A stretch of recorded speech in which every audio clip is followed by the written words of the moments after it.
नमस्कार दोस्तों, आइए जानते हैं आज राजस्थान की बड़ी खबरें। आज की पहली खबर है कि बालोतरा में 8 लाख के नकली नोट बरामद। बालोतरा जिले की डीएसटी टीम ने बड़ी कार्रवाई करते हुए बड़ी तादाद में नकली नोट पकड़े हैं। मामले में एक युवक को हिरासत में लिया है। कार्रवाई जसोल थाना इलाके में की गई है। पूछताछ में सामने आया है कि युवक 1 लाख रुपए के जाली नोट 40,000 रुपए में बेच रहा था। पुलिस ने 8 लाख से अधिक के नकली नोट बरामद किए हैं। हालांकि आरोपी नकली नोट कहां से लेकर आया और साथ में कौन कौन शामिल है, इसको लेकर पुलिस टीम पूछताछ कर रही है। नरेश मीणा को मिला बेनीवाल, बीएपी और भाटी का साथ। राजस्थान में उपचुनाव को लेकर गुलाबी सर्दी के बीच सियासी गर्माहट देखने को मिल रही है। देवली उनियारा विधानसभा क्षेत्र से कांग्रेस से बागी होकर निर्दलीय पर्चा दाखिल करने वाले नरेश मीणा ने कांग्रेस और भाजपा की मुश्किलें बढ़ा दी हैं। नरेश मीणा ने नामांकन से पहले आरएलपी सुप्रीमो हनुमान बेनीवाल, शिव विधायक रविंद्र सिंह भाटी और बांसवाड़ा डूंगरपुर सांसद राजकुमार रौत से समर्थन की अपील की थी। उपचुनाव में कल से सचिन पायलट की होगी एंट्री। दिवाली का सीजन जाते ही सोमवार से राजस्थान में 7 सीटों पर हो रहे विधानसभा उपचुनाव का प्रचार जोर पकड़ेगा, क्योंकि कल से 7 सीटों पर बड़े नेताओं की रैलियां शुरू होने जा रही हैं। इसी कड़ी में कल से कांग्रेस के राष्ट्रीय महासचिव सचिन पायलट भी धुआंधार प्रचार करने जा रहे हैं। बताया जा रहा है कि पायलट के इस प्रचार से किरोड़ी लाल मीणा की टेंशन बढ़ सकती है, क्योंकि अभी तक के प्रचार को देखते हुए लग रहा था कि बीजेपी प्रत्याशी बढ़त बनाए हुए हैं।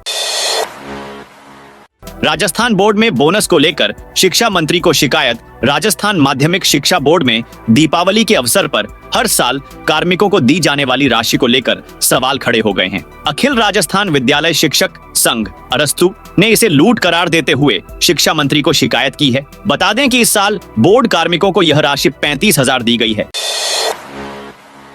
पूर्व मुख्यमंत्री अशोक गहलोत पर केंद्रीय मंत्री का पलटवार। केंद्रीय संस्कृति एवं पर्यटन मंत्री गजेंद्र सिंह शेखावत ने पूर्व मुख्यमंत्री अशोक गहलोत पर पलटवार करते हुए कहा कि लगता है प्रधानमंत्री के शब्दों से कुछ लोगों को गहरा आहत लगा है। शेखावत ने गहलोत द्वारा प्रधानमंत्री को टैग कर सोशल मीडिया प्लेटफॉर्म एक्स पर लिखे मैसेज का रिप्लाई करते हुए गहलोत के मुख्यमंत्री काल के दौरान बेरोजगारी दर, पेपर लीक की घटनाओं और बढ़ते अपराधों को लेकर कटाक्ष किया।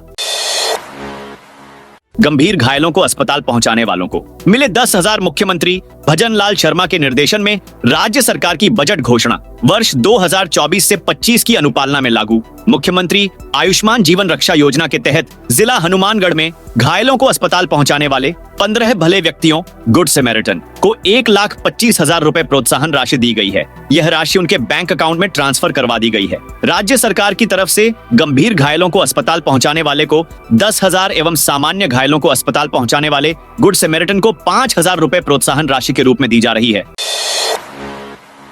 पाकिस्तानी लड़के को पाक रेंजर्स ने वापस लेने से किया इनकार। अगस्त माह में पाकिस्तानी युवक बॉर्डर को क्रॉस कर भारतीय सीमा में प्रवेश कर गया था। वह 2 माह से बाड़मेर पुलिस की हिरासत में है। पूछताछ के बाद युवक को वापस सरहद पार भेजने का प्रयास किया गया, लेकिन पाक रेंजर्स ने पाकिस्तानी युवक को वापस लेने में दिलचस्पी नहीं दिखाई। ऐसे में युवक को बाड़मेर जिले के बाखासर थाना पुलिस की निगरानी में रखा गया है।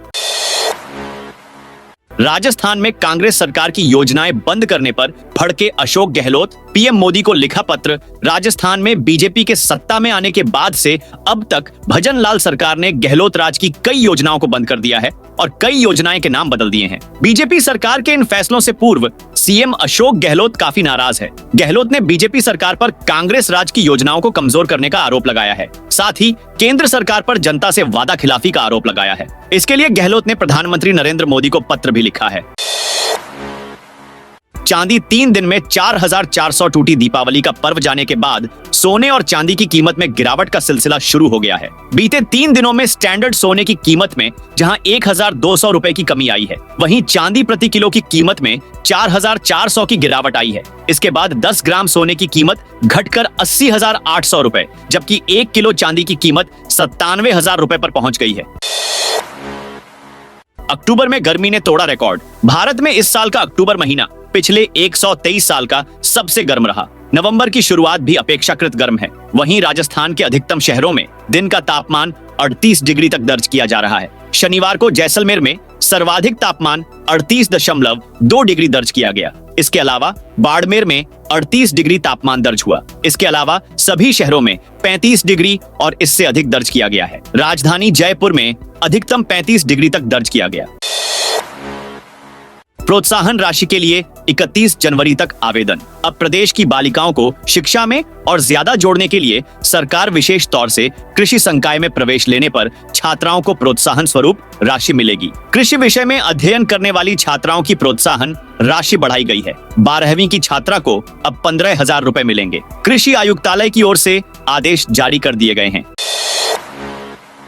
फर्जी प्रमाण पत्र से पेंशन लेने वालों की होगी जांच। जिला कलेक्टर अजय सिंह राठौड़ ने झालावाड़ जिले में फर्जी कुष्ठ रोग प्रमाण पत्र के माध्यम से सामाजिक सुरक्षा पेंशन लेने वालों के खिलाफ जांच के आदेश दिए हैं। सामाजिक न्याय एवं अधिकारिता विभाग के उप निदेशक रामनिवास यादव ने बताया कि सामाजिक सुरक्षा पेंशन के तहत विशेष योग्यजन श्रेणी में फर्जी कुष्ठ रोग के प्रमाण पत्रों की जांच की जाकर दोषी पाए जाने वालों के खिलाफ नियमानुसार प्राप्त की गई राशि वसूली एवं उसके खिलाफ अन्य कार्रवाई की जाएगी। सामाजिक सुरक्षा पेंशन के तहत कुष्ठ रोग पीड़ितों को 2500 रुपए देने का प्रावधान है। सीकर में अब बढ़ेगी सर्दी। सीकर में ड्राई मौसम के बीच आज एक बार फिर रात के तापमान में गिरावट दर्ज की गई है। आज न्यूनतम तापमान में 1 डिग्री की गिरावट होने के बाद न्यूनतम तापमान 13.5 डिग्री दर्ज किया गया। इससे पहले रविवार को यहां न्यूनतम तापमान 14.5 और अधिकतम तापमान 35.5 डिग्री दर्ज किया गया। इससे पहले शनिवार को न्यूनतम तापमान 13 डिग्री और अधिकतम तापमान 707 डिग्री 35 डिग्री दर्ज किया गया।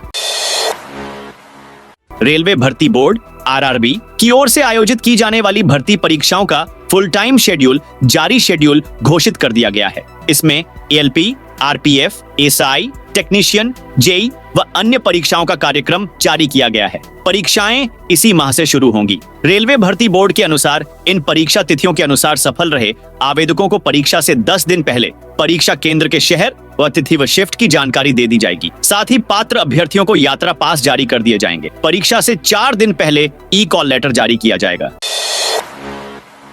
साल से बंद रोडवेज बसें फिर से चलेंगी। उदयपुर के ग्रामीण अंचल में रहने वाले लोगों के लिए अच्छी खबर है। रोडवेज की ओर से 7 साल से बंद ग्रामीण क्षेत्रों की बसों को फिर से शुरू करने की तैयारी है। अभी लोग बसों के अभाव में ओवरलाइट जीप और निजी बसें में यात्रा करने को मजबूर हैं। रोडवेज की अगले साल के फरवरी-मार्च तक प्रदेश भर में 362 ग्रामीण बसों का संचालन करने की योजना है। ये बसें गांवों को जिला मुख्यालय से जोड़ेंगी। इसके लिए उदयपुर में भी सर्वे शुरू कर दिया है। इससे पता लगाया जाएगा कि अंदरूनी और हाईवे से काफी दूर स्थित किन गांव कस्बों का एजेंडा जाए। स्कूलों में खाली पदों की संख्या 17,000 से अधिक। प्रदेश के सरकारी स्कूलों में व्याख्याताओं के 17,000 से अधिक पद खाली पड़े हैं। इसके बावजूद इस साल निकाली गई स्कूल व्याख्याता भर्ती में पदों की संख्या महज 2,202 है। पिछले 11 सालों की बात करें तो इस साल स्कूल व्याख्याता के सबसे कम पदों पर भर्ती निकली है। इन 11 सालों में व्याख्याताओं के अलग अलग पदों पर 5 बार भर्ती निकाली गई। इसमें इस बार सबसे कम पद है। सबसे अधिक 1,30,098 पदों पर भर्ती वर्ष 2015 में निकाली गई थी। इस बार कम पदों पर भर्ती निकलने से युवाओं में आक्रोश भी है। साथ ही सरकारी स्कूलों में व्याख्याताओं के 17,338 पद खाली पड़े हैं। कार्मिक और प्रशिक्षण विभाग ने जारी किए निर्देश। रेलवे सहित विभिन्न केंद्रीय विभागों में 30 जून या 31 दिसंबर को सेवानिवृत्त होने वाले कर्मचारियों को एक अतिरिक्त वेतन वृद्धि का लाभ मिलेगा। कार्मिक एवं प्रशिक्षण विभाग ने इस संबंध में निर्देश जारी किए हैं। North western railway employees union के महामंत्री मुकेश माथुर ने बताया कि पेंशन निर्धारण के लिए एक वेतन वृद्धि स्वीकृत करने संबंधी यह लाभ उन कर्मचारियों को मिलेगा जो 11 अप्रैल 2023 के बाद रिटायर हुए हैं। सीएम बोले, राइजिंग राजस्थान को देश विदेश में मिल रहा समर्थन। मुख्यमंत्री भजनलाल शर्मा ने सांगानेर में दिवाली स्नेह मिलन समारोह में शिरकत की। बीजेपी सांगानेर की ओर से आयोजित इस समारोह में मुख्यमंत्री भजनलाल शर्मा ने सभी को दीपोत्सव पर्व की शुभकामनाएं दी। उन्होंने कहा कि त्योहार व्यक्ति के मंग में उमंग, उल्लास और खुशी लेकर आता है। सीएम ने कहा 9 से 11 दिसंबर तक राइजिंग राजस्थान होने जा रहा है। विदेशों से प्रवासी राजस्थानियों और उद्योगपतियों से हमें समर्थन मिल रहा है। प्रदेश में निवेश के लिए आकर्षित किया जा रहा है। मुख्यमंत्री ने कहा उन्हें कार्य करने की ताकत सांगानेर विधानसभा क्षेत्र से मिलती है। आरपीएसएससी की इन वैकेंसी के लिए आवेदन प्रोसेस जारी। राजस्थान लोक सेवा आयोग आरपीएसएससी की ओर से निकाली गई विभिन्न भर्तियों के आवेदन प्रोसेस जारी है। इसमें बायोकेमिस्ट के 13, रिसर्च असिस्टेंट के 26, सहायक आचार्य के 15 सहित कृषि विभाग में 241 पदों की वैकेंसी शामिल है। लेक्चरर के 52, 102 पदों के लिए 5 नवंबर से प्रोसेस शुरू होगा। शैक्षणिक योग्यता, वर्गवार वर्गीकरण, आवेदन प्रक्रिया एवं अन्य जानकारी संबंधी विस्तृत सूचनाएं आयोग की वेबसाइट पर उपलब्ध है। ऑफलाइन आवेदन स्वीकार नहीं किए जाएंगे। जयपुर एयरपोर्ट से 5 फ्लाइट्स आखिरी वक्त पर हुई रद्द। दीपावली के बाद जयपुर इंटरनेशनल एयरपोर्ट पर कम यात्री भार की वजह से 4 फ्लाइट्स को आखिरी वक्त पर रद्द कर दिया गया। इनमें मुंबई, दिल्ली, कोलकाता और हैदराबाद की फ्लाइट शामिल थी। वहीं एयर इंडिया एक्सप्रेस की कोलकाता जाने वाली फ्लाइट को आखिरी वक्त पर संचालन कारणों के चलते रद्द किया गया। इसकी वजह से बड़ी संख्या में यात्रियों को जयपुर एयरपोर्ट पर परेशान होना पड़ा। जिले में 1000 से ज्यादा हुए डेंगू रोगी। उदयपुर जिले में लोग डेंगू, मलेरिया सहित मौसमी बीमारियों की चपेट में आ रहे हैं। एमबी हॉस्पिटल में रोज ऐसे रोगी पहुंच रहे हैं। जिले में डेंगू रोगियों की संख्या का आंकड़ा 1050 करीब पहुंच चुका है। दूसरी ओर मलेरिया रोगियों की संख्या भी 230 के करीब पहुंच गई है, जो पिछले साल अक्टूबर 2023 तक 44 थी। जिले में बढ़ती डेंगू मलेरिया रोगियों की संख्या को लेकर पिछले दिनों चिकित्सा विभाग के निदेशक ने उदयपुर सीएमएचओ को नोटिस दिया था। सामाजिक सुरक्षा पेंशन के लिए करवाएं वार्षिक भौतिक सत्यापन। सामाजिक सुरक्षा पेंशन में सभी पात्र लाभार्थियों का वार्षिक भौतिक सत्यापन कराना आवश्यक है। इसके अभाव में पेंशन से वंचित हो सकते हैं। जिला कलेक्टर अजय सिंह की ओर से एक आदेश जारी कर एसडीएम, तहसीलदारों, विकास अधिकारियों, आयुक्त नगर परिषद एवं नगर पालिकाओं के अधिशासी अधिकारियों को उनके क्षेत्रों में पात्र लाभार्थियों का 1 सप्ताह में 100% भौतिक सत्यापन के निर्देश दिए हैं। वन स्टेट वन इलेक्शन के लिए बदल सकता है कानून। राजस्थान में वन स्टेट वन इलेक्शन को लेकर सरकार में अलग अलग स्तर पर तैयारियां चल रही हैं। इसे लेकर मंत्री लेवल कमेटी का प्रस्ताव भी अभी अटका हुआ है। ऐसे में 7 विधानसभा सीटों पर होने वाले उपचुनाव के बाद सरकार इस पर फैसला ले सकती है। बताया जा रहा है कि वन स्टेट वन इलेक्शन का यह प्रस्ताव गहलोत सरकार में बने नए जिलों की वजह से अटका हुआ है। 15 दिसंबर को सरकार की पहली वर्षगांठ है। इस मौके पर भी वन स्टेट वन इलेक्शन पर फाइनल फैसले की घोषणा हो सकती है। हेरिटेज निगम में 4 साल बाद होगा समितियों का गठन। जयपुर नगर निगम हेरिटेज के पार्षदों का 4 साल लंबा इंतजार जल्द खत्म होगा। विधानसभा चुनाव के बाद नगर निगम हेरिटेज में संचालन समितियां का गठन किया जाएगा, जिसको लेकर स्वायत्त शासन विभाग ने तैयारियां शुरू कर दी है। पर्यटकों के लिए अच्छी खबर। देश विदेश से सैलानी जयपुर के विश्व प्रसिद्ध स्मारकों को देखने के लिए आ रहे हैं, लेकिन बड़ा सवाल यह भी है कि जयपुर के लोग शहर के आसपास वीकेंड पर कहां घूमने जाएं? अब सरकार लोगों की इसी भावना को ध्यान में रखकर जयपुर कोटा हाईवे पर शहर से महज 40 किलोमीटर दूर चंदलाई बांध को नया वीकेंड टूरिस्ट डेस्टिनेशन के हिसाब से विकसित कर रही है। इससे शहर के लोगों को 100 से 200 किलोमीटर दूर किसी दूसरे शहर में नहीं जाना पड़े।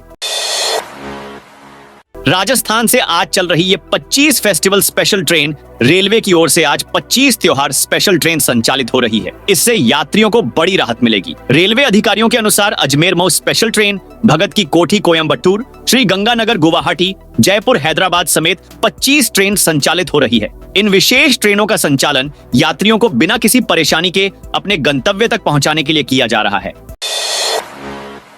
जयपुर, साइबराबाद और अहमदाबाद की तर्ज पर होगा डेवलपमेंट राजधानी में हाईटेक सिटी की तैयारी तेजी से चल रही है। जमीन को लेकर फागी, चाकसू और आगरा रोड पर सर्वे हो गया है। माना जा रहा है कि जयपुर की हाईटेक सिटी को हैदराबाद के साइबराबाद और अहमदाबाद के Gujarat international finance take gift city की तर्ज पर विकसित करने की तैयारी है।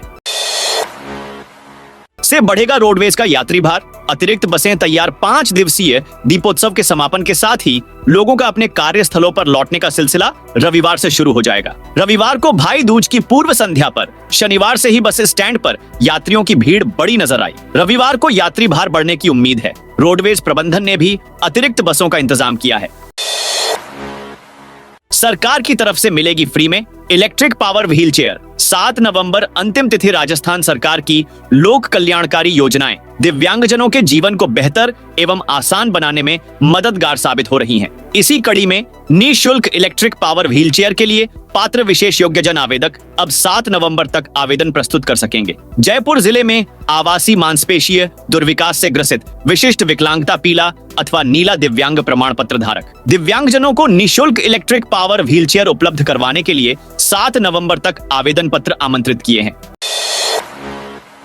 दिवाली पर सीएम ने कर दिया बड़ा ऐलान। मुख्यमंत्री ने कहा कि हम प्रदेश की 8 करोड़ जनता के लिए काम करते हैं। इस वर्ष जो बजट पेश किया गया उसमें सभी 200 विधानसभा क्षेत्रों में विकास कार्यों के लिए बजट दिया गया है। उन्होंने कहा कि बजट खर्च से लेकर विकास कार्यों के लिए जमीन अलॉटमेंट के कार्य किए गए हैं। 5 साल में 4 लाख सरकारी नौकरी एवं इस वर्ष 1 लाख युवाओं को सरकारी नौकरी देंगे। युवा तैयारी करें क्योंकि 2 वर्ष का भर्ती कैलेंडर भी निकाला गया है। कैबिनेट में 90,000 भर्तियां निकालने का मार्ग प्रशस्त हुआ है। आने वाले समय में इनकी भी विज्ञप्तियां आएंगी। यह थी आज राजस्थान की बड़ी खबरें। आपने अभी तक इस वीडियो को लाइक नहीं किया तो फटाफट से कर दीजिए